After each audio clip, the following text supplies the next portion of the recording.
sea tu reino, que sea lo que vos decís lo que ocurra sobre mí. Tenemos a Jesucristo como Señor. Que Dios lo está llamando a usted hoy. Gracias. Acompáñenme al Evangelio de Lucas. Quiero compartir con ustedes algo que en estos días, más o menos desde el miércoles, que me preguntaron de qué iba a predicar. Yo el miércoles no sabía de qué iba a predicar. Es maravilloso porque me dicen, pastor, ¿de qué va a predicar? Yo no sé de qué voy a predicar el miércoles. O sea, puedo ser que tenga el mensaje hoy mismo a la tarde, o el lunes, o el martes, o puede ser que lo tenga un rato antes de llegar a la reunión. Entonces es medio difícil condicionar, digamos, las canciones al mensaje que voy a predicar. Si los músicos el miércoles no saben lo que van a cantar, mucho menos yo lo que voy a predicar.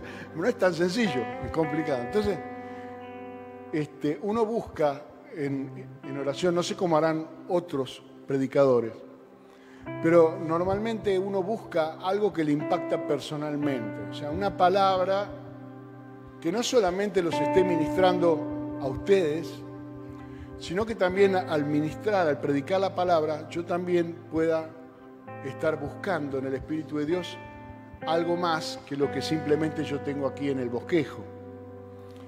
Al punto tal de que muchas veces al ministrar la palabra de Dios, Marga me pide muchas veces que yo comparta el bosquejo. Y yo se los paso, no tengo ningún problema. Pero yo no predico exactamente lo que está en el bosquejo, ¿no? O sea que si uno está muy fuerte, por favor, la guitarra, bájala. Está muy fuerte. Si predico, me atengo a lo que dice el bosquejo, hay una parte que se limita al conocimiento. Y el apóstol Pablo explicó que en parte conocemos y en parte profetizamos. Así que la palabra de Dios tiene que tener para ustedes un contenido profético, tiene que tener un contenido que le permita a ustedes tomar decisiones. Y la toma de decisión es por medio de un impulso del Espíritu, por medio de una administración del Espíritu que provoca un cambio, una transformación. Así los profetas en el pasado ministraban una palabra al pueblo y el pueblo decidía qué hacía con lo que había escuchado.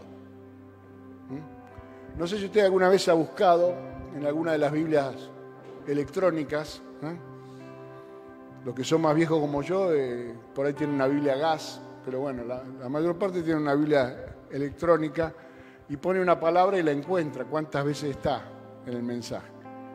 Y la palabra oír, el mandato de la palabra oír, en imperativo en la Biblia, es una de las cosas que más se repiten.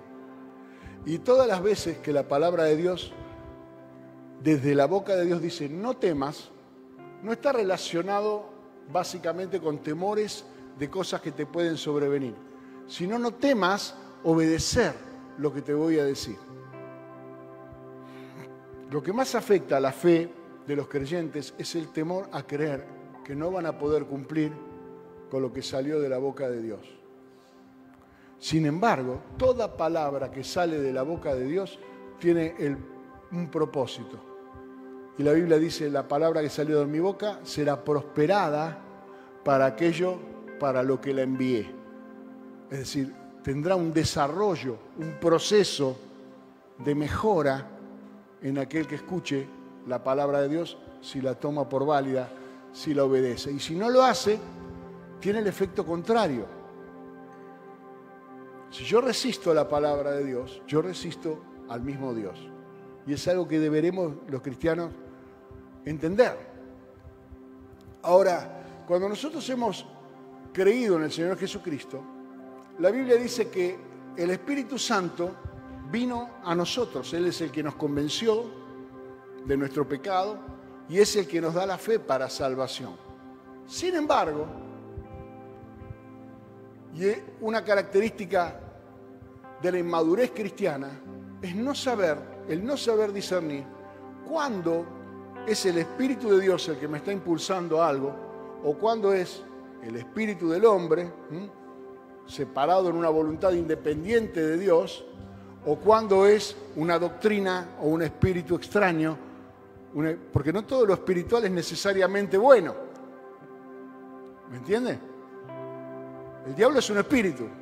¿Alguien puede dudar eso? ¿Y es bueno? No es bueno. Y los demonios son espíritus. Y elaboran doctrinas. Cuando la Biblia dice que elaboran doctrinas, no quiere decir que tienen una idea y te meten una idea loca en la cabeza. No, elaboran una doctrina. Es decir, se paran en una posición de maestros y escriben una ideología, una corriente de pensamiento equivocado, un fundamento, tratan de poner un fundamento que reemplace a los de la palabra de Dios. Y ahí es donde en la mente del creyente se establece la batalla. Ganada la batalla de la mente, el Espíritu Santo toma dominio de la persona para hacer la voluntad de Dios. Pero mientras la mente siga pensando, siga elaborando argumentos para desobedecer, entonces el cuerpo se sujeta a la mente y hacemos lo que por naturaleza no quisiéramos hacer. Eso es lo que dice el apóstol Pablo en la carta a los Romanos, en el capítulo 6, en el capítulo 7. Pensamos lo que queremos hacer y terminamos haciendo lo que no queremos hacer. Quiero mostrarles un caso y después quiero darles herramientas para que puedan identificar al Espíritu de Dios. ¿Cuándo es el Espíritu de Dios el que habla? ¿Le gustaría a usted saber cuándo es el Espíritu de Dios el que habla y cuándo no es? Porque puede confundirse la gente. Puede escuchar otra doctrina si no hubiera tanta advertencia en la palabra de Dios acerca de esto. Y es la razón por la que se producen divisiones, peleas familiares. Oramos y a mí Dios me dijo blanco y a otro Dios le dijo negro y vivimos en la era del Dios me dijo. Cuando yo era chico, yo miraba a los predicadores de televisión. Había uno que me impactaba. Tenía un programa todos los domingos a la mañana. Pero una de las cosas que más me impactaba de él, es que todo el tiempo él decía, Dios me dijo. Todo el tiempo. Dios me dijo esto, Dios me dijo lo otro. Y para esa época, le estoy hablando década del 70, no había muchos predicadores que se animaran a decir Dios me dijo. No había pastores, no había gente que dijera Dios me dijo. ¿Cómo se manifestaba la profecía en la iglesia en esa época? En medio de un mover espiritual, de adoración, de búsqueda de Dios, donde la iglesia estaba hablando en lenguas extrañas, donde había realmente una presencia contundente de Dios, una voz empezaba a distinguirse del resto. Y de repente esa voz que comenzaba a distinguirse del resto hablando en lenguas espirituales, comenzaba a hablar en una lengua entendible y traía un mensaje de parte de Dios, específico. Ese mensaje de Dios siempre estaba relacionado con alguna petición o circunstancia de oración donde la iglesia había estado orando y ayunando por 15 días, por 20 días, por 40 días. No venía la palabra profética como se acostumbra en este tiempo, donde viene cualquiera, te pone la mano en el hombro, vos no sabés por qué te dejaste poner la mano en el hombro y te dice, el Señor te dice tal y tal cosa. Y después va esa persona y le dice al pastor, pastor, el Señor me dijo tal y tal cosa. Y el pastor lo mira y dice, ¿qué Señor será el que dijo eso? Y una de las cosas más importantes por las que tenemos que luchar es por la claridad del mensaje y de la dirección de Dios. A veces oramos, Señor, abre una puerta, abre esta puerta, y de repente, ¿qué hace el enemigo? Como no puede impedir que se abra esa puerta, te abre 5 más. Entonces vos te encontrás y decís, el Señor me abrió 5 puertas, y Dios es Dios de orden, no es de confusión. Ahí tenés que entender que algo está pasando que no es la voluntad de Dios. ¿Me comprende? Entender cuando Dios te está diciendo que no a algo. Y cuando mayormente nuestras peticiones son sí, a menos que Dios diga lo contrario. Pero también tenemos que entender que debemos pedir conforme a la voluntad de Dios. Así que, pero ya se está haciendo muy larga la introducción. Acompáñame, Lucas, capítulo 9, verso 51. En este pasaje los discípulos vuelven, después de haber obedecido a medias lo que Jesús les encomendó. Jesús los envió de dos en dos a predicar el Evangelio. Le dijo, no lleven alforja, no lleven dinero, ni siquiera lleven un cordón de zapato de repuesto. Vayan a un pueblo de las ovejas perdidas de Israel, no entren en ciudades samaritanos, lo que le den de comer, cómanlo sin preguntar. Vayan a una casa que sea tenida por digna, saluden la casa, es decir, establezcan salud en la casa. Saludar viene de salud. Amén. Y entonces, después de haber sanen a los enfermos, liberten a los cautivos, resuciten muertos, hagan milagros. Y después, anuncien el Evangelio del reino de Dios. Todo esto salieron de dos en dos los discípulos, pero los hermanos, Jacobo y Juan, hijos de Zebedeo, fueron a una ciudad de samaritanos, que era una de las instrucciones específicas: no entré en ciudades samaritanas. Evidentemente Jesús tenía una dirección del Padre de dónde el Evangelio iba a ser ministrado. Es que Jesús no quería que el Evangelio se predique en Samaria. Si Jesús lo predicó en Samaria. El capítulo 4 del Evangelio de Juan muestra claramente que Jesús fue a Samaria, pero fue una mujer samaritana, no uno de los apóstoles, la que llevó el mensaje a ese pueblo. La evangelista de Samaria fue la mujer que se encontró con Jesús en el pozo de Jacob a la entrada de Samaria. Ninguno de los apóstoles fue. Ellos fueron a comprar comida porque tenían hambre y evidentemente no predicaron el Evangelio en ese lugar. Ahora vuelven porque al comprobar que sanaban enfermos, que echaban fuera demonios, que resucitaban muertos y que había poder de Dios en ellos, una de las cosas específicas que Jesús le dijo que no debían hacer, la hicieron y tuvieron un pésimo resultado. Entonces, Lucas capítulo 9, verso 51. Cuando se cumplió el tiempo en que había de ser recibido arriba el Señor, afirmó su rostro para ir a Jerusalén y envió mensajeros delante de él, los cuales fueron y entraron en una aldea de los samaritanos para hacerle preparativos. Mas no lo recibieron, porque su aspecto era como el de ir a Jerusalén. Había una disputa tremenda entre los samaritanos e israelitas respecto de dónde había que rendirle culto a Dios. Se lo plantea la mujer samaritana en el Evangelio de Juan, en el capítulo 4. La mujer dice, nuestros padres nos enseñaron que debemos adorar en Betel, y ustedes dicen que hay que adorar en Jerusalén. ¿Quién tiene la razón? Sabemos que la ley decía Jerusalén, pero el rey Jeroboam construyó un altar político en Samaria, en Betel, para que las 10 tribus no vayan a Jerusalén a adorar, porque Jerusalén gobernaba la familia de David, los descendientes de David, el reino de Judá. Hubo una cuestión política que se metió en la religión, llamémosle de esta manera. Siempre ha ocurrido lo mismo, una disputa de poder. Entonces esa era la razón por la cual los samaritanos, cuando lo vieron que estos tipos, pues estos van a adorar a Jerusalén, ¿qué vienen a hacer acá? Si el santuario está en Betel, no lo recibieron.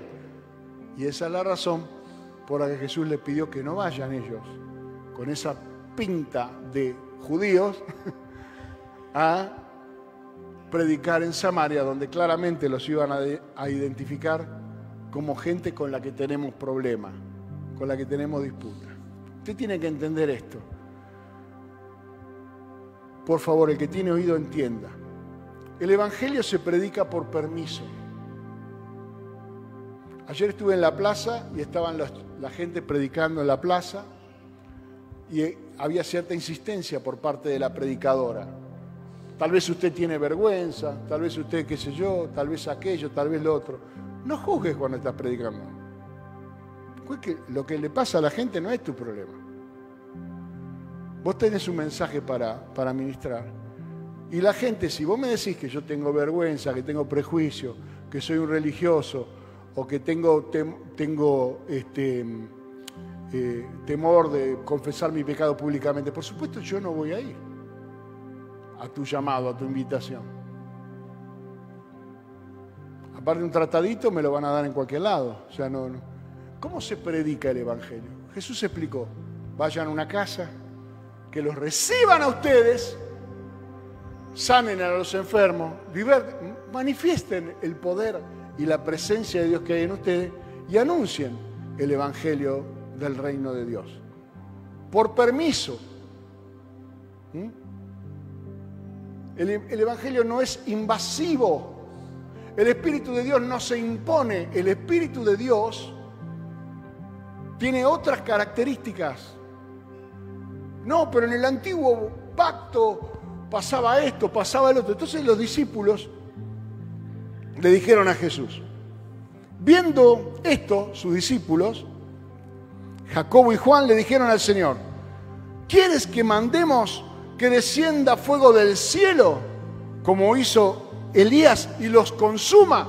Imagínense si ayer en la plaza,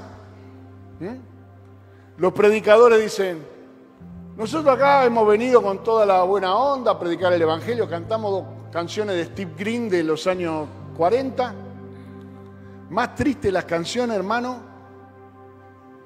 Yo no cantaría en un velorio esa canción, porque lo hago llorar hasta el finado. ¿No es cierto? Si vos querés respuesta de fe, vos tenés que cantar algo que active la fe. Bueno, eso es otro tema. Y no vino nadie a aceptar al Señor Jesucristo. Y no le dieron un tratado a nadie y se fueron. Ahora podían haber hecho lo siguiente, si fueran Jacobo y Juan. Padre, que descienda fuego del cielo sobre esta plaza. Y los niños, los ancianos, los que están haciendo cola para entrar al hospital Vélez Arfiel, no. Usted diría, no, eso no. Pero parece que los discípulos de Jesús, agrandados por el poder de Dios en la vida de ellos, porque habían visto la gloria de Dios, sí querían eso. Imagínense usted lo que es destruir una ciudad con niños, con ancianos, con mujeres, con jóvenes, con gente que está estudiando, con gente que está trabajando, con gente que ignora su maldad, no la conoce, no tiene revelación de su estado de pecado, no tiene luz para entender que necesita un Salvador. Y el Evangelio trae primero luz, luego orden, después trae fruto y cambio de vida. Nosotros a veces le queremos imponer fruto, porque beben, porque fuman, porque esto, porque el otro. No va a haber un cambio de vida hasta que no haya primero luz y luego orden. No se van a comportar como movidos por el Espíritu de Dios mientras sigan en la carne. No se puede imponer la salvación. Es algo que nosotros anunciamos gratuitamente. Y los discípulos los querían destruir, pero Jesús le dijo. Entonces, volviéndose Jesús, los reprendió. Mire, esto ya se congrega en otra iglesia ahora. Porque cuando los hermanos se congregan en una iglesia hasta que viene alguien y los corrige. Hasta que viene alguien y le dice, pará, papá, ¿qué estás haciendo? Hoy en día hay una volatilidad porque me queda cerca, porque me gusta que acá haya aire acondicionado, porque hoy es distinto, digamos. Hoy no hay una identidad muy clara de algunos hermanos con su congregación, con su pastor y con su iglesia, que cuando uno cambia de iglesia, en general cambia de pastor. Porque el resto, la silla, los bancos, todo la música, es relativo. Pero el cambio de iglesia, básicamente, es decir, yo sigo a este otro hombre y no a este. Y si no entendió esto, no entiende cuál es la relación entre un pastor y el rebaño. Las ovejas oyen la voz de su pastor y lo siguen. Si resulta que escucharon a otro y deciden ir a otro lugar, entonces ese otro, digamos, está demostrando que este de acá no es su pastor. Porque si no, no tiene necesidad de escuchar a otro. Ahora, los discípulos de Jesús, estamos hablando del círculo íntimo, no estoy hablando de gente liviana, gente que estuvo con Jesús. Y Jesús le tuvo que decir, vosotros no sabéis de qué espíritu sois. ¿Usted sabe de qué espíritu es? Los discípulos no sabían de qué espíritu eran. Y ese es el mensaje de hoy. ¿De qué espíritu sois? Porque el Hijo del Hombre, y ahí Jesús le da un testimonio, no ha venido para perder las almas de los hombres, sino para salvarlas. Y se fueron a otra aldea. La Biblia dice en Romanos, en el capítulo 8, en el verso 16, que el mismo Espíritu es el que nos da testimonio a nuestro espíritu de que somos hijos de Dios. ¿Y de qué manera lo hace? ¿De qué manera el Espíritu de Dios nos avisa que es Él el que está en nosotros y que nosotros somos hijos de Dios? Por su carácter, por las características del Espíritu, lo que el Espíritu Santo imprime en la vida de un creyente, la transformación que provoca el Espíritu Santo de Dios en nuestra vida, le da testimonio a nosotros que estábamos perdidos, que teníamos otra educación, otras costumbres, otra herencia, otro carácter, de que es el Espíritu de Dios el que nos está mostrando características de nuestro Señor en nosotros. A tal punto, esto es así, que cuando Isaías, 500 años antes de la venida del Señor Jesucristo, habló acerca de cuáles eran las características de Jesús para identificarlo, él habló de que el Espíritu Santo iba a estar sobre él. Esa era una de las características fundamentales. Ustedes saben, Isaías capítulo 61, se presenta Jesús en la sinagoga de Nazaret, donde se había criado, donde todos lo conocían, que era el hijo del carpintero, que tenía hermano, que tenía hermana. Y él dice, el Espíritu de Jehová el Señor está sobre mí, por cuanto me ha ungido. Y dice, para dar buenas nuevas a los pobres, para abrir la cárcel. Y usted sabe que en el libro del profeta Isaías, si usted continúa leyendo, dice, para anunciar el año de la buena voluntad del Señor y el día de venganza del Dios nuestro. Eso dice en el original, en Isaías. Pero Jesús en la sinagoga de Nazaret omite ese pasaje. No llega solamente hasta el año de la buena voluntad del Señor. Es decir, esta edad, este tiempo de gracia en el cual es predicado el Evangelio sin juicio. Porque el juicio vendrá cuando termine el año de la buena voluntad del Señor. Es decir, que en este tiempo de gracia, Jesús, al ministrar en la sinagoga de Nazaret, está haciéndose cargo personalmente del juicio por todos los pecados que le corresponde a esta humanidad, cayendo la ira de Dios sobre él. Y al morir él en la cruz, él muere por todos los pecadores. Yo no sé si usted tiene claro esto, pero no existe una persona en esta tierra que no haya sido perdonado por el Señor. Porque de tal manera amó Dios al mundo, que que envió a su Hijo unigénito para que todo aquel que en Él crea no se pierda. Pero cuando Cristo murió, murió por el mundo. Él murió por el mundo. Pero creer o no creer es algo que nosotros decidimos. Todo aquel que en Él crea, todo, no importa de dónde venga, no importa qué haya hecho de su vida antes, pero si cree en Él, no se pierde. Yo no digo que no va a sufrir, yo no digo que no va a pasar por circunstancias, simplemente que no se va a perder, porque cree en Él. Y ese es el espíritu de Jehová el Señor que estaba sobre Jesús. Un evangelio de salvación, un evangelio que con demostración de poder y de sabiduría atraía a las personas hacia la salvación, no por el temor de que haya instantáneamente una represalia porque esa persona no creyó, porque eso no es necesario predicar, porque cada uno sabe que existe una ley de la siembra y la cosecha, y todo lo que el hombre hace, todo lo que el hombre sembrare, eso cosechará. Es el resultado de nuestra mala conducta, no es el juicio de Dios. El juicio de Dios cayó en esta era, el juicio de Dios cayó sobre Jesucristo completamente.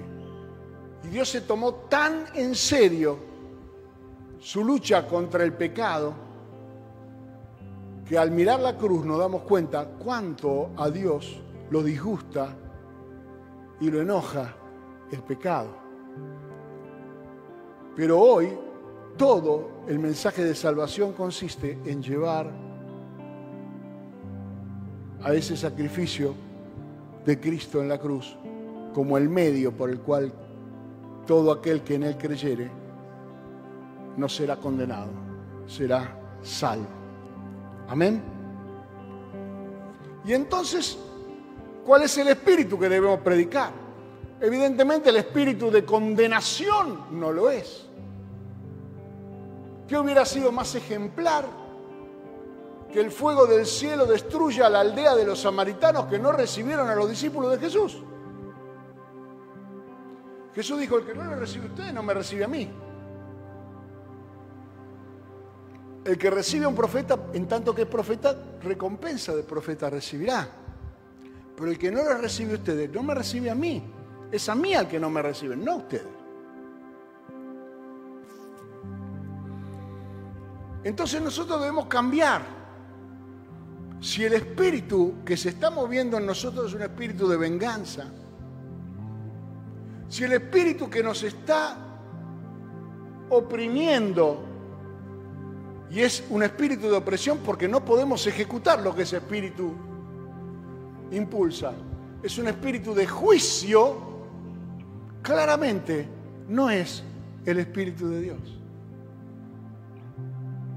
Porque el espíritu coordinado sabe cuál es el tiempo, y el tiempo que vivimos es tiempo de salvación.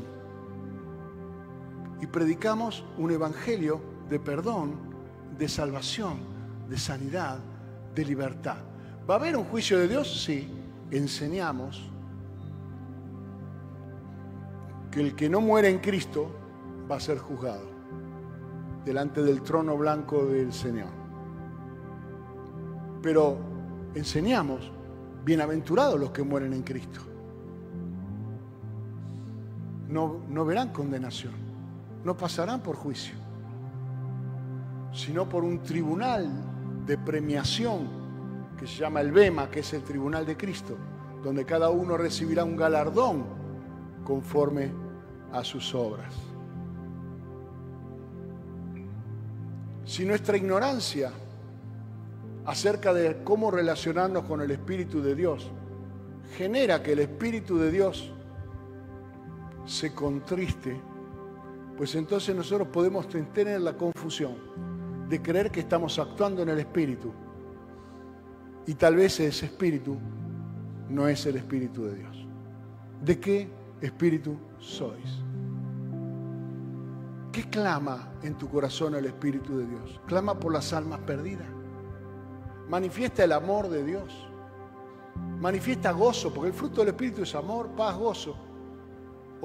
¿O vos creés que esa bronca que tenés y ese deseo de venganza y ese deseo de juicio proviene del Espíritu de Dios? Yo quiero en esta mañana desilusionarte.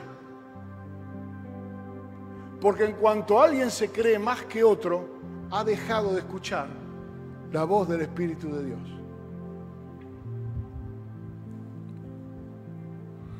En Isaías, capítulo 11, está hablando de Jesús. Una vara que renacerá del tronco de Isaí, de Belén, el padre de David, así que de la familia de Isaí de Belén, un renuevo, un rebrote. ¿Por qué un rebrote? Porque la familia de Isaí de Belén fue una familia de reyes, pero llevaban muchos años ya los israelitas sin tener un rey de la familia de David. Es como que ese linaje había quedado muerto. No había nadie que se sentara en el trono de Israel que descendiera del linaje de David. En los tiempos de Jesús, de hecho, reinaba la dinastía de los Herodes, que eran de Edom. Idumeos dice, porque utiliza una palabra latina para expresar lo que es Edom. Usted sabe, la Biblia, al tener múltiples traducciones, ha mezclado algunos lenguajes. Muchos de nosotros decimos Palestina. ¿Cuántos alguna vez dijeron Palestina? Palestina es filisteo, pero en latín. O sea que le estamos diciendo, cuando llamamos Palestina a la Tierra Santa, ya no es más santa. Es tierra de filisteos. Yo recuerdo canciones cantadas en la iglesia acerca de Palestina. Digo, qué falta de revelación, esa canción no la puede haber inspirado el Espíritu. Porque para nosotros eso es Tierra Santa o Eretz Israel, pero nunca es Palestina. Pues si no le estamos otorgando a los filisteos Canaán, tampoco es Canaán. Porque Canaán fue maldito como nieto de Noé y fue conquistado para dejar de ser Canaán y transformarse en Israel.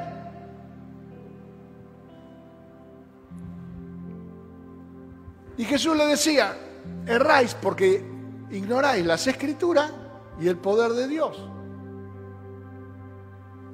Ahora, si uno toma la Escritura en el Espíritu, tiene las pistas para poder reconocer cuándo es el Espíritu de Dios el que se está moviendo.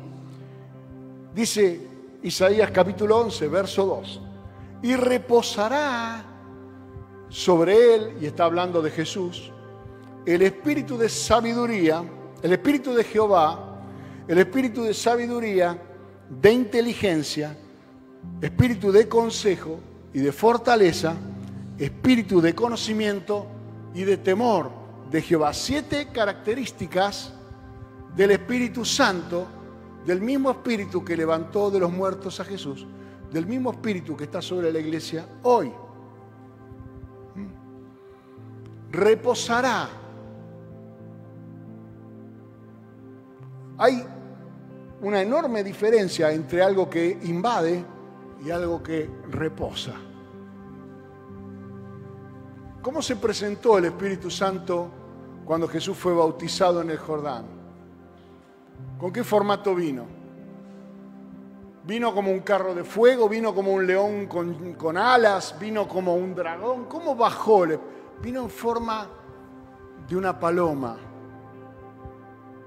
con la delicadeza, la sutileza de una paloma, que si se reposa sobre la cabeza de alguien, hay que tener mucho cuidado para que no se vuelva a volar. Es la razón por la cual tantos creyentes se le ha volado la paloma. Porque algún día el Espíritu vino, pero han hecho tantas cosas que la paloma se les voló.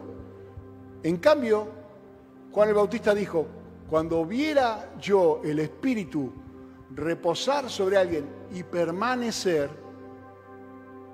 ese es el ungido de Dios. Entonces, la primera característica que usted tiene que tener en cuenta, que el Espíritu Santo viene para quedarse. Por lo tanto, todo el tiempo en función de lo que hagamos, el Espíritu de Dios dará testimonio a nuestro espíritu de que somos hijos de Dios, o debería traer convicción de pecado, de que lo que estamos haciendo no se corresponde con el corazón de Dios. Amén. Y si no lo está haciendo, si yo no siento convicción de pecado cuando estoy haciendo algo malo, es porque el espíritu se ha contristado. Y eso se produce cuando el Espíritu Santo, luego de uno y otro intento, se da cuenta que no tenemos voluntad de cambio. Nosotros cuando el nene no hace algo, le decimos, nene, quédate quieto. Si no se queda quieto, le decimos más fuerte, nene, quédate quieto. El Espíritu Santo hace lo contrario. Comienza con una palabra de autoridad, pero si usted lo desautoriza, el Espíritu Santo la próxima vez se lo va a decir más bajito, a ver si usted está atento, y después no le va a decir más nada. Porque donde no es bienvenido, no se manifiesta, no se mueve. Así muchos creyentes caminan en la carne, no andan en el Espíritu, aunque tienen el Espíritu de Dios. Entonces, en primer lugar, debe entender que el Espíritu Santo es una relación que usted debe cuidar, porque es sensible, porque tiene sentimientos. Dios dice, hicieron enojar mi espíritu, hicieron entristecer mi espíritu. Jesús se gozó en el Espíritu. Te lo va a leer de que cuando los discípulos vinieron y le contaron a Jesús que los demonios se le sujetaban y que hacían milagros, Jesús se gozó ¿en dónde? En el Espíritu. El Espíritu es una persona, es el que está con nosotros, es nuestro intercesor. Y usted lo puede invitar, como hemos cantado hoy. Yo no recordaba que esa canción íbamos a cantar, pero tiene mucho que ver. Uno dice, pero si el Espíritu lo tenemos todos los creyentes, ¿por qué le estamos pidiendo constantemente al Señor que el Espíritu baje, que el Espíritu baje? Bueno, eso es un error. El Espíritu ya bajó en Pentecostés y se quedó acá. Lo que le estamos pidiendo al Señor es que el Espíritu se abra camino en nuestra carnalidad. ¿Usted por qué cree que cantamos y adoramos al Señor antes de predicar la palabra? Porque estamos tratando de romper esa cáscara de carnalidad con la que venimos, lleno de preocupaciones, lleno de cosas que no nos permite conectar espiritualmente con la palabra. La palabra es espíritu y vida. Yo tengo que entrar en comunión con esa palabra para que provoque el cambio. Entonces necesito entender que para vivir en el Espíritu no lo tengo que ahuyentar. Y el Espíritu Santo no va a venir de otra manera que no sea sobre nosotros. Ese sobre, el Espíritu de Jehová el Señor está sobre mí, que dijo Jesús. Y esto que dice aquí en Isaías capítulo 11, reposará sobre él el Espíritu, significa una vida de sometimiento al Espíritu. Nosotros tenemos desgraciadamente la tendencia de someternos a los autoritarios. A mí como pastor muchas veces me dicen, pastor, vos tenés que tener un poco más mano dura, tenés que plantear las cosas, tenés que poner límites, tenés que esto. Le digo, pero ese no sabe de qué espíritu es. El que me reclama eso no sabe qué espíritu se mueve en mí. ¿Cómo yo puedo ser un autoritario y a la vez manifestar en mí un espíritu de perdón? Un espíritu que se solidariza con el dolor de los demás. Un espíritu que manifiesta amor, gozo, paz. O hago una cosa u otra. Y si yo me pongo autoritario, me pongo en milico, la paloma se volará. Y entonces será una iglesia dirigida en la carne y a la gente le encanta eso. ¿Por qué? Porque es mucho más fácil para el carnal tener comunión con la carne, porque solo el espiritual puede tener comunión con el espíritu. así todo, ese es mi desafío, de andar en el Espíritu para que usted también aprenda a andar en el Espíritu y tener una idea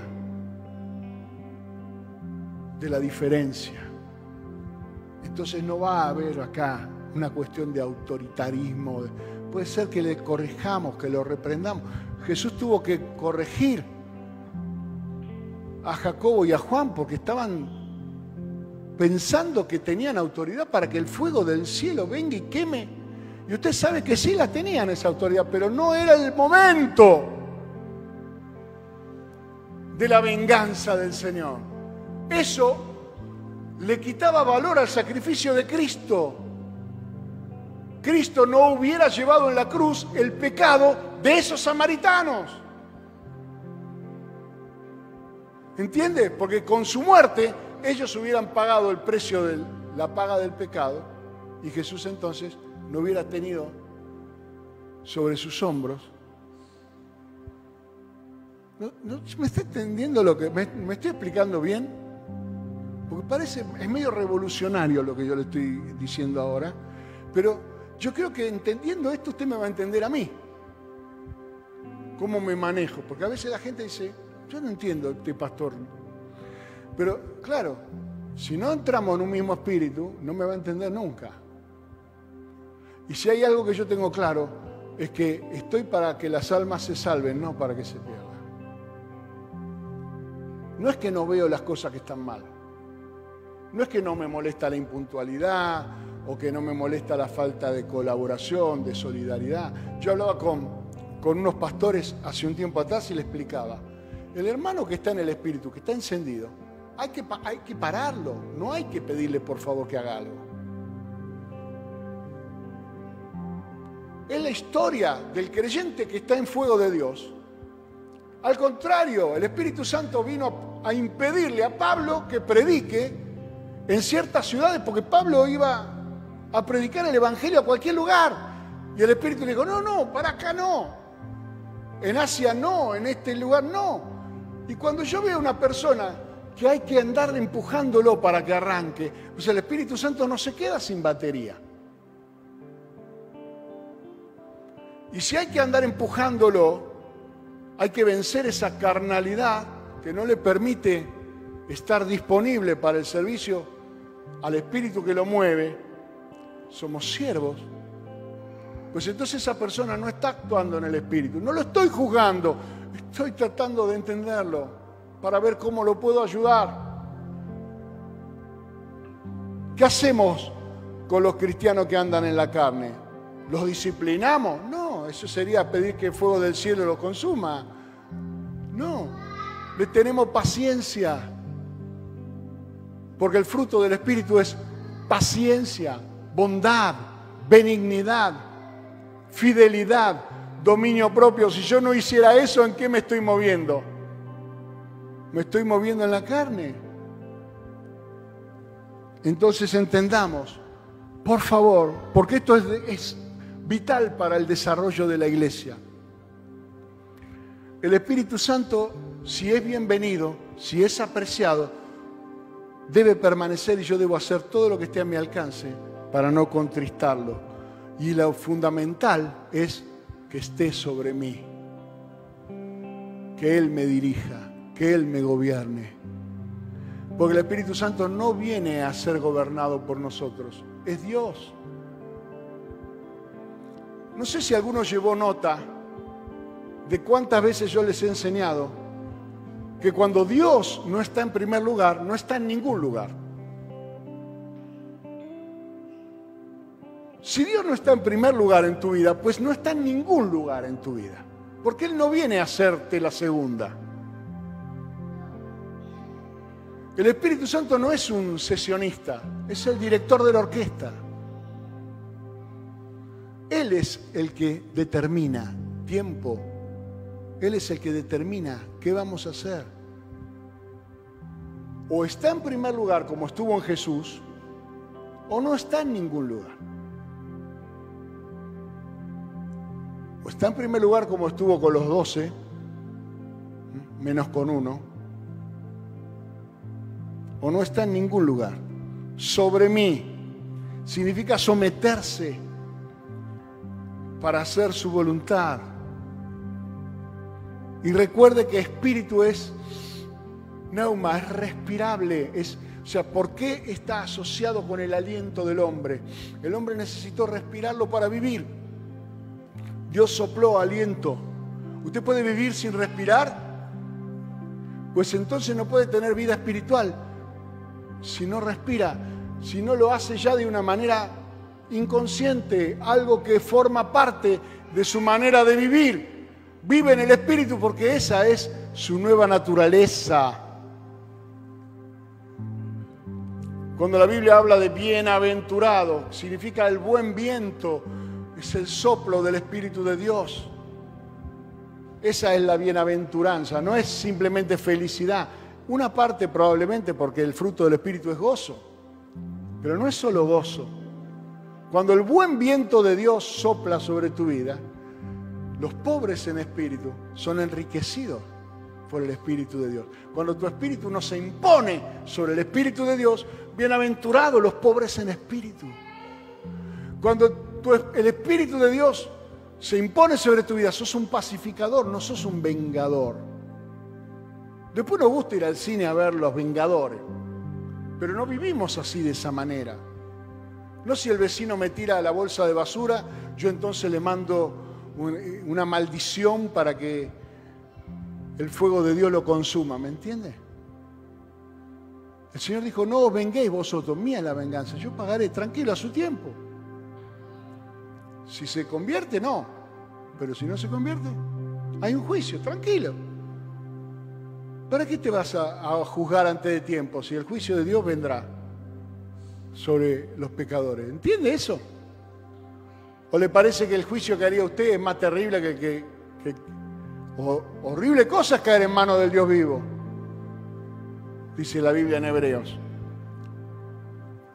Porque Dios es amor, pero también es fuego consumidor, pero no lo es al mismo tiempo, ni con la misma persona.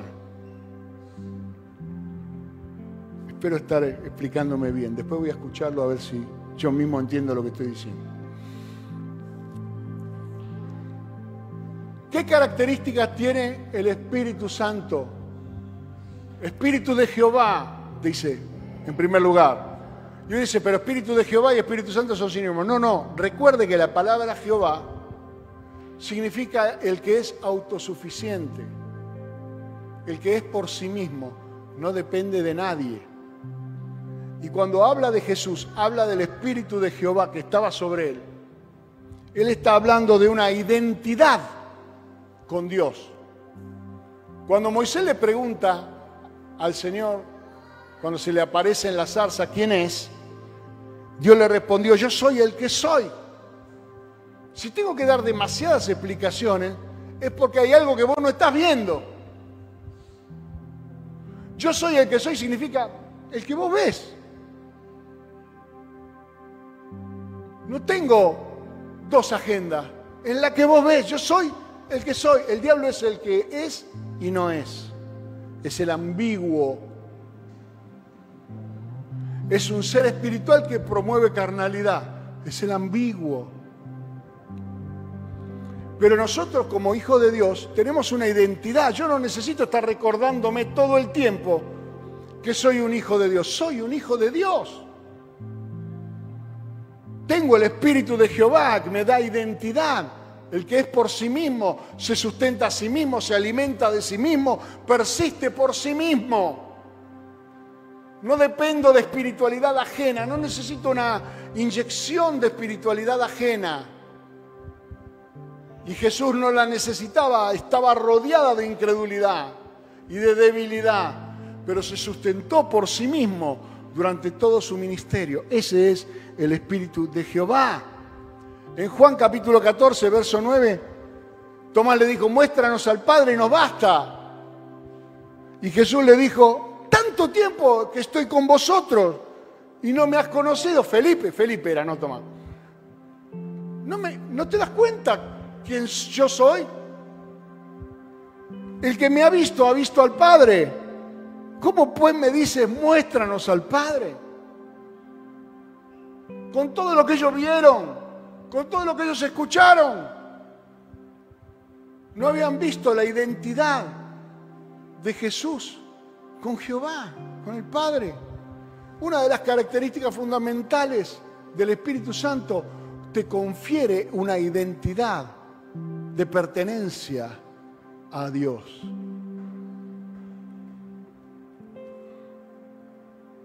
Después dice, espíritu de sabiduría. Este es mucho más fácil. Si el creyente hace tonterías, la Biblia, Jesús hablaba con los discípulos, ¿sí? Y predicaba el Evangelio. Jesús, con su corazón santo y lleno de amor, tiraba hipócritas, insensatos, necios. 3 tipos de personas. Insensato, el que hace cosas que no tienen ningún sentido. No sirven para nada, pero las hace igual. Necio, el que, aparte de ser insensato, milita la insensatez. O sea, trata de que los demás tomen como válido lo que él enseña. Esa persona no se deja enseñar de nadie. El insensato puede ser corregido, el necio ya no. La Biblia dice que del necio hay que tomar distancia. Hipócrita, aquel que actúa de una manera, aunque en su corazón y en su mente piensa de otra. Si están esas características, no está el Espíritu de Dios, simple. Porque el Espíritu de Dios es espíritu de sabiduría. Jesús, dice Juan capítulo 2, verso 25, no tenía necesidad de que alguien le diese testimonio del hombre, porque él sabía lo que había en el hombre. ¿Se lo imagina Jesús en una reunión de consejería? Cuando le vienen las personas a contarle cosas, y él le podía decir, la verdad que no tengo necesidad que me cuente nada, ya sé lo que te pasa a vos. Te tenés que convertir. Ya sé lo que te pasa a vos. Tenés que aprender a vivir en el Espíritu. Ya sé lo que te pasa a vos. Tenés que perdonar. Ya sé lo que te pasa a vos. Tenés que arrepentirte de la macana que haces. No, pero queremos al Jesús psicólogo. 40 minutos de que yo le cuente y él me escuche. Y eso alimenta el ego. Me escucharon 40 minutos. Me voy a congregar en esa iglesia. Pasa la semana que viene y estoy igual. Y pasa el mes que viene y estoy igual. Y pasan 10 años y estoy igual. ¿Por qué? Porque me purgué, me descargué de lo que quería decir, pero no cambié. Jesús le dijo, llenen las tinajas de agua y las transformó en vino. ¿Me comprende? O sea, no le preguntó. El poder del Espíritu de Dios transforma las cosas. Le cambia su naturaleza. No necesito escucharte 5 horas para que vos digas, ah, qué amoroso que es este pastor, me ama. Me escuchó 5 horas, cuando ya me di cuenta que lo que me dijiste tiene orgullo, tiene egoísmo, tiene rencor, tiene pecado oculto. Ojo, hermano, que los pastores no somos el lugar donde descarga la lujanera el camión.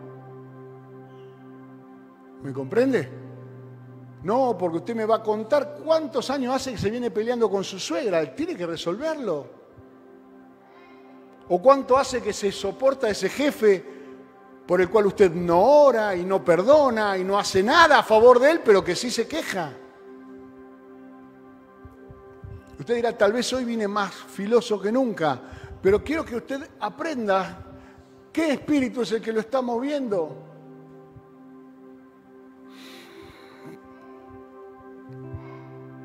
¿Eso significa comportamiento? Ah, porque este hermano está lleno del Espíritu de Dios porque, mira, nunca se le dice una palabra incorrecta, nunca está vestido de... No, no tiene nada que ver con eso. Mateo capítulo 11, verso 19, Vino el Hijo del Hombre que come carne, que bebe vino. Y dicen, es un hombre comilón y bebedor de vino, amigo de publicanos y de pecadores. Y Jesús dice, pero la sabiduría es justificada por sus hijos.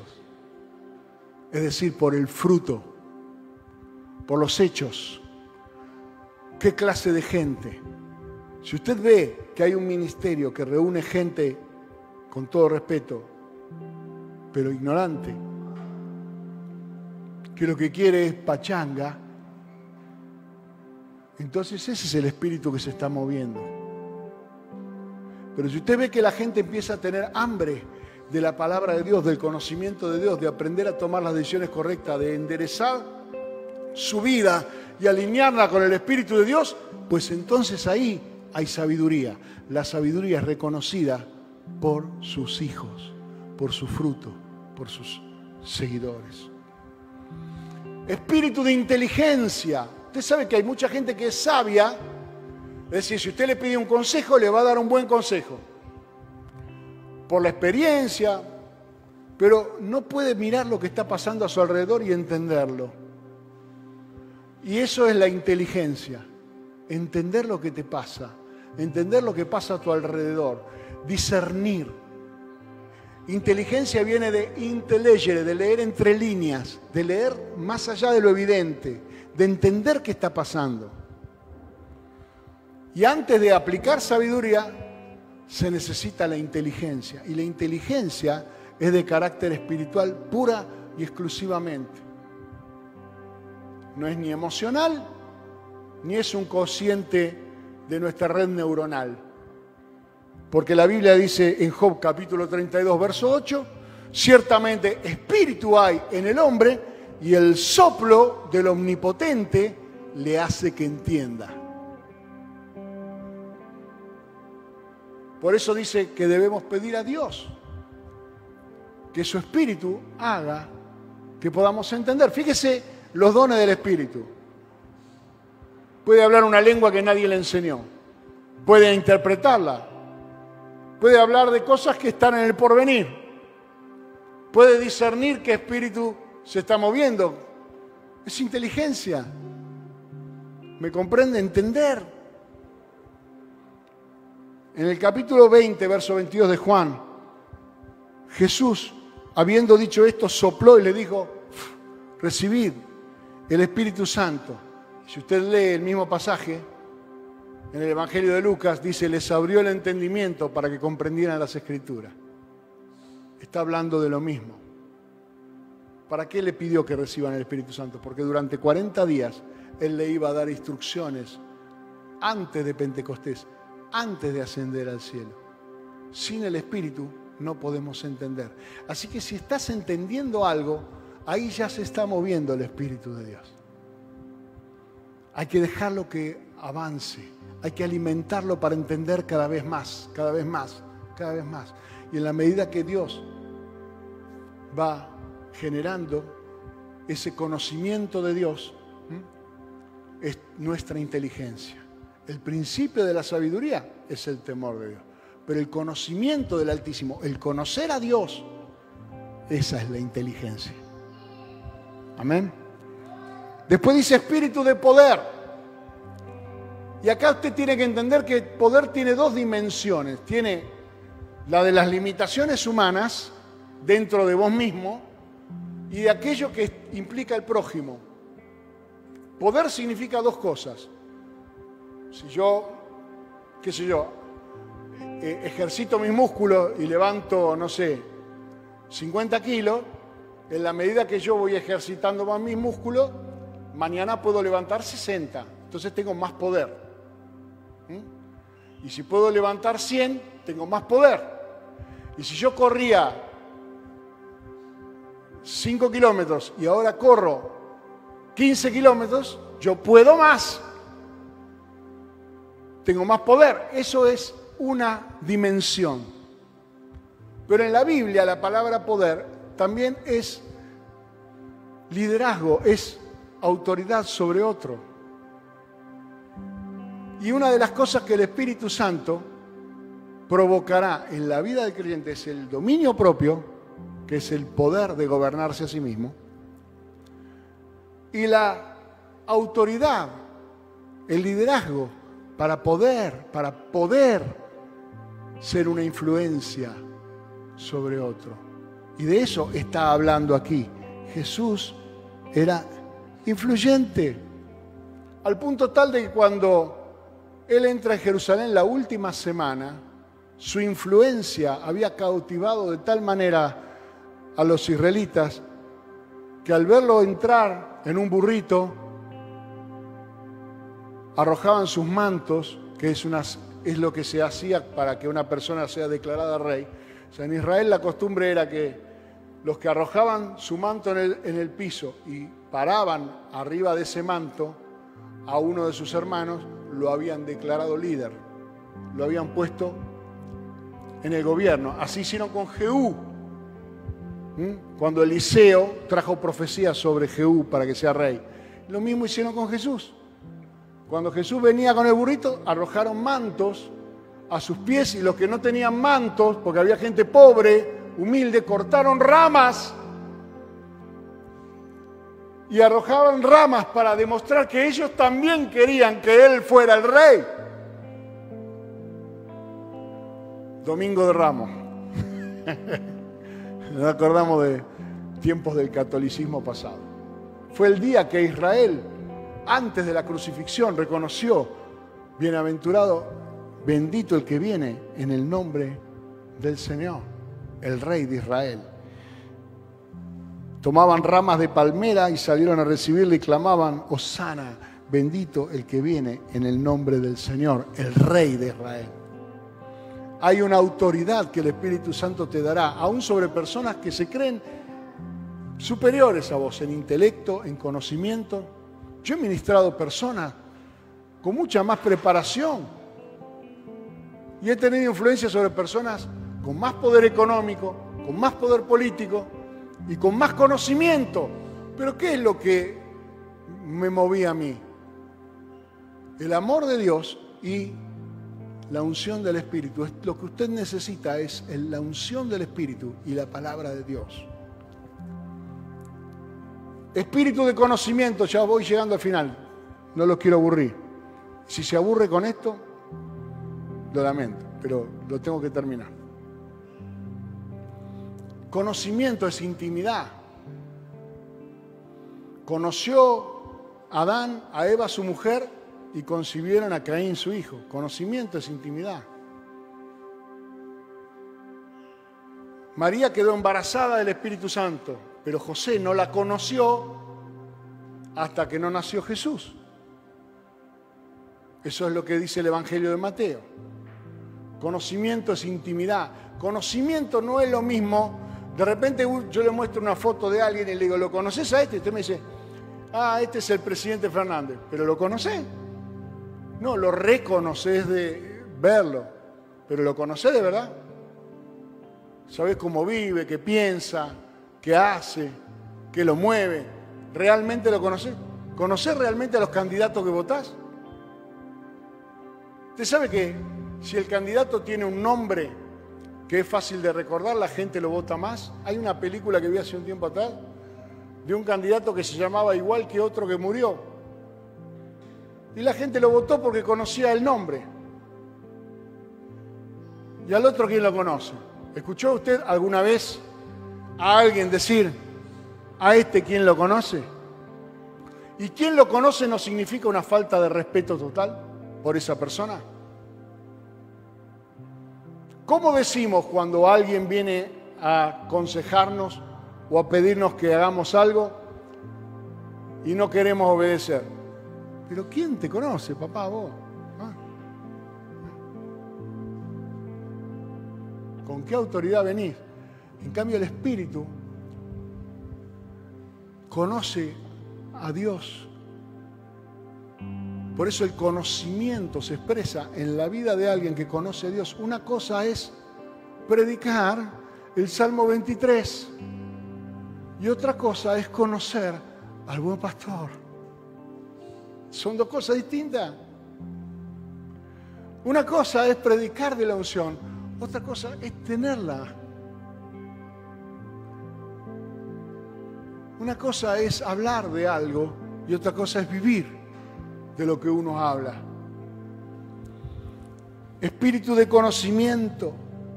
Job era un hombre perfecto, justo, temeroso de Dios y apartado del mal. Pero ¿conocía a Dios?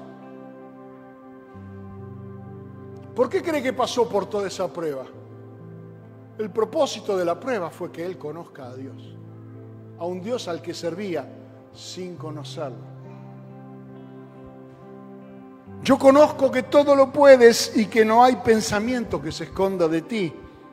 ¿Quién es el que oscurece el consejo sin entendimiento?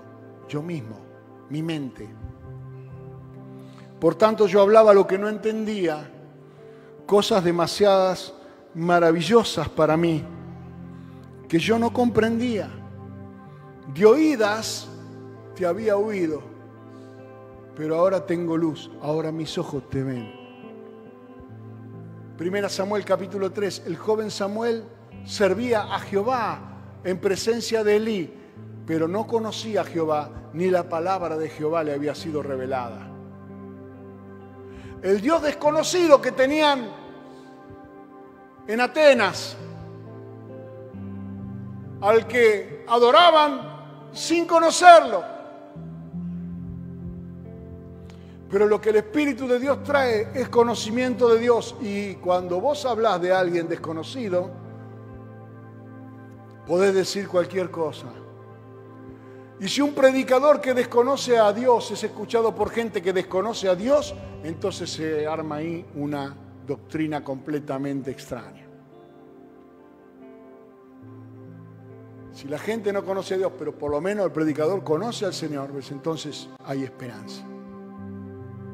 Pero los graves problemas doctrinales que tenemos en la iglesia parten de gente que no conoce a Dios, que escucha a un hombre o a una mujer que tampoco conoce a Dios,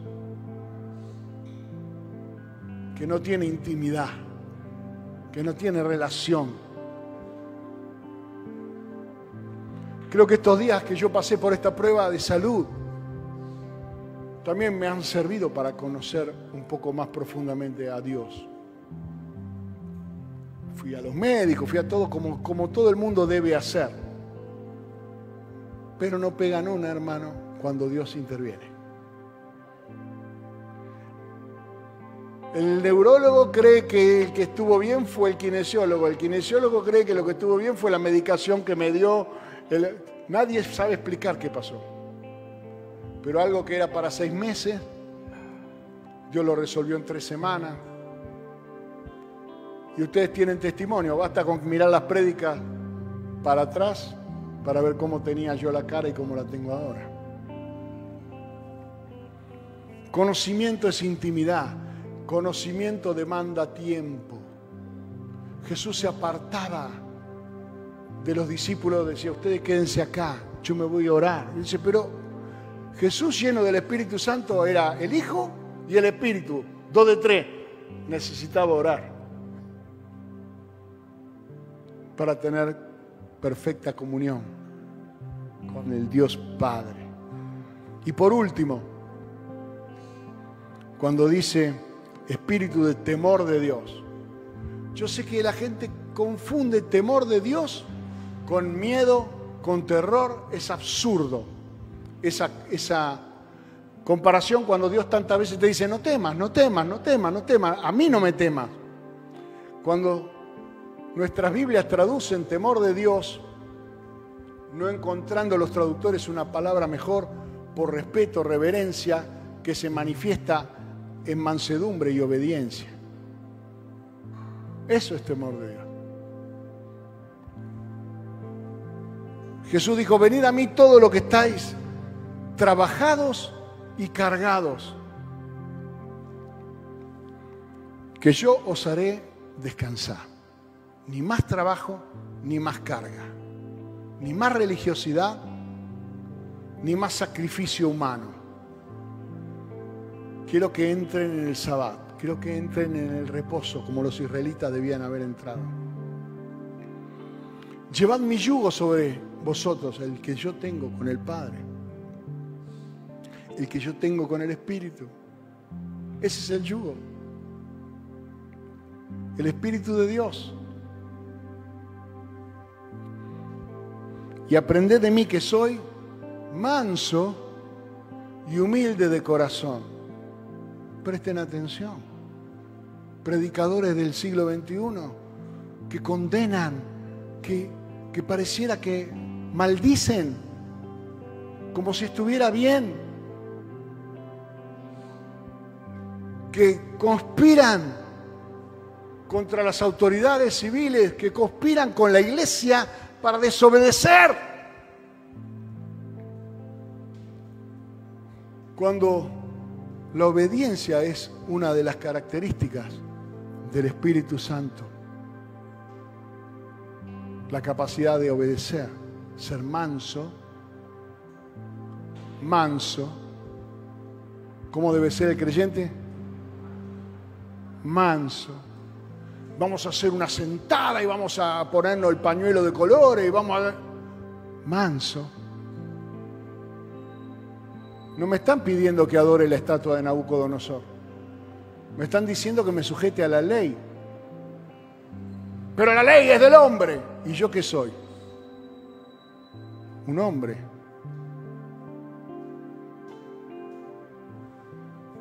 Pero me gusta la política, me gusta... Ah, bueno, eso es otro tema, pero no me vengas a convencer de que lo estás haciendo porque el Espíritu de Dios te impulsa a eso. Porque el Espíritu que estaba sobre Jesús lo hizo más. ¿Qué ley resistió Jesús del hombre? Jesús se indignaba cuando hablaban de leyes de Dios mal interpretadas, pero no se metió en la política. En guardar el sábado, en lavarse las manos, cosas que eran religiosidad.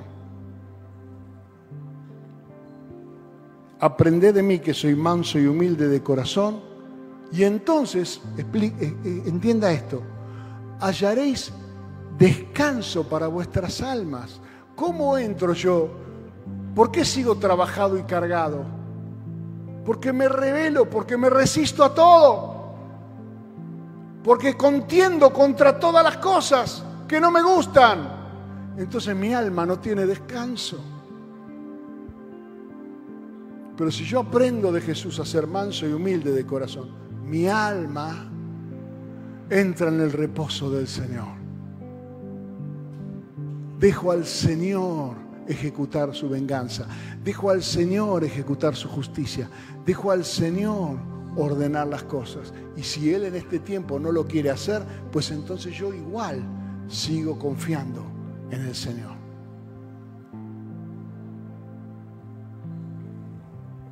Porque mi yugo es fácil y mi carga es ligera. No así el yugo del hombre, las cargas del hombre, el obedecer una ideología, el hacer una guerra. No hay tal cosa como cristianos hoy que justifiquen una muerte. Porque del otro lado esto, porque el otro, porque aquello. No saben de qué espíritu son. Realmente no saben de qué espíritu son, por eso no progresan espiritualmente. Porque han encontrado una excusa para justificar el odio, la muerte de otro, el juicio de Dios sobre otro, como los Boanerges. Pero nosotros no estamos aquí para condenar, sino para predicar el evangelio de salvación, para que ninguno se pierda, sino que todos tengan acceso a la vida eterna. Tenemos tiempo para revisar antes de que Cristo venga de qué espíritu somos, pero que cuando Él venga nos encuentre identificados con su espíritu. El espíritu de querer tener siempre la razón no es el Espíritu Santo de Dios. Vamos a ponernos de pie para orar y clamar al Señor.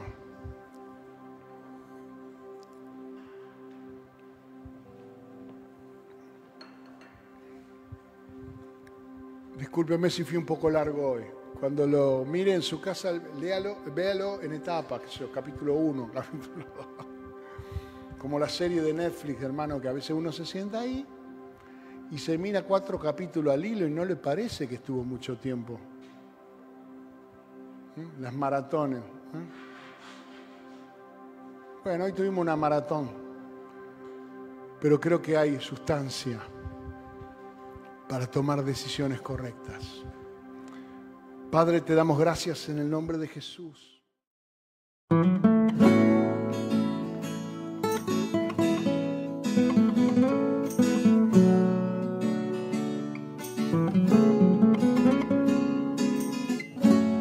Aunque harina no haya más y si el aceite terminó, no puedo dejar de esperar un milagro.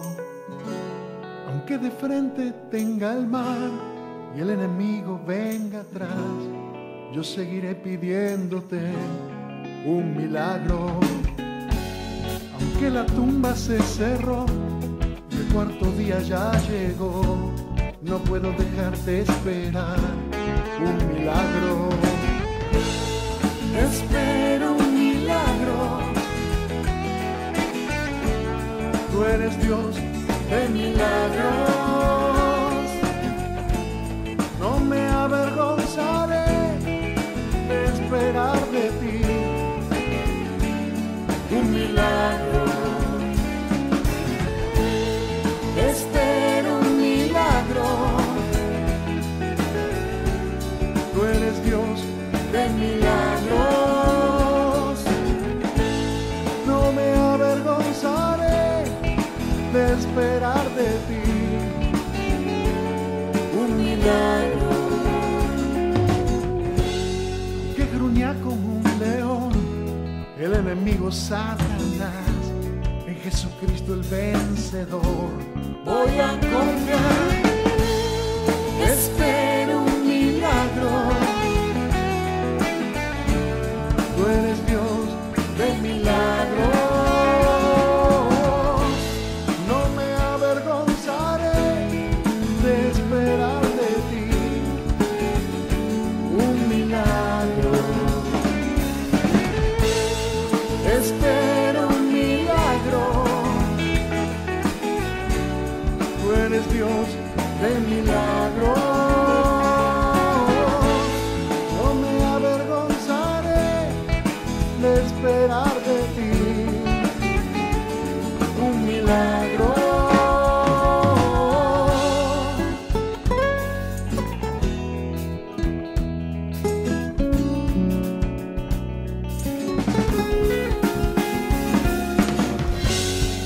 Espero un milagro y no me avergonzaré de esperar en